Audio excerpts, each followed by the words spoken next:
Picture this, it's late. You open your fridge and grab a yogurt cup. It looks fine, it smells fine.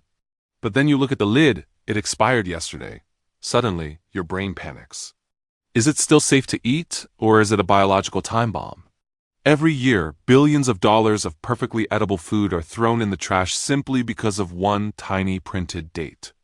But here's the surprising truth. That date is mostly an illusion. Today, we are uncovering what expiration dates really mean, where they came from, and the hidden chemistry of why things go bad in this episode of The Anatomy of Things.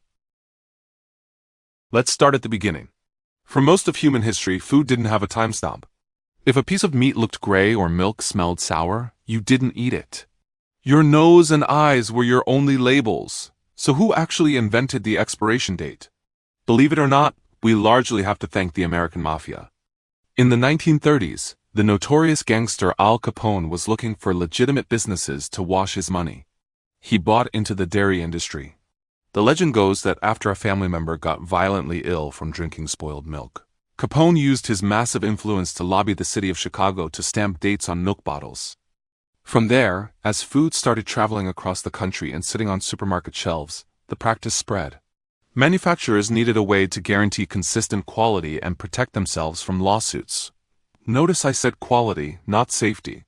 The labels we see today are wildly misunderstood, and it causes massive amounts of unnecessary food waste. There isn't just one type of date.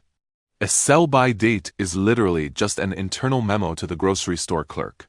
Best before simply means the manufacturer guarantees peak flavor and texture up until that exact day. If you eat it the day after, it won't hurt you. It just might not taste 100% perfect. Only use by typically found on fresh meat, fish, or unpasteurized dairy is an actual safety warning against bacterial growth. But how exactly does a company decide that a box of crackers expires in exactly 2 years?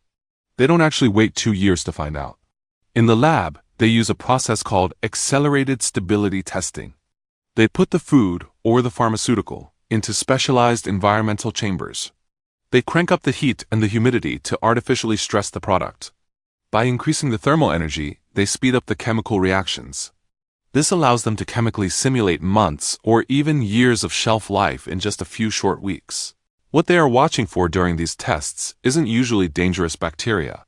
They are watching for the degradation of the materials. When a potato chip goes bad, it isn't rotting. It is undergoing lipid oxidation.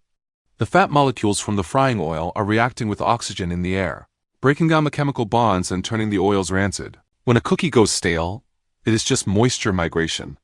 Water molecules are moving from the humid air into the dry starches of the baked good. And sometimes it isn't the food that goes bad at all. It's the packaging.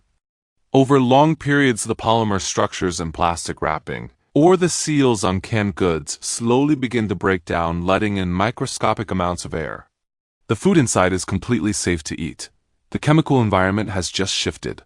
This chemical reality applies to your medicine cabinet, too. People regularly throw away perfectly good painkillers the moment they expire, assuming they have somehow turned poisonous. They haven't. The active pharmaceutical ingredients in standard over-the-counter solid medications are incredibly stable. When they pass their printed date, the molecules simply begin to slowly degrade. A massive study conducted by the FDA and the Department of Defense found that 90% of stockpiled medications were still perfectly good up to 15 years after their expiration date. It is an efficacy curve, not a toxic cliff. The printed date is a liability shield and a quality guideline. For highly perishable items, absolutely respect the date. But for dry goods, canned foods, and pantry staples, your senses are a highly evolved chemical detection system.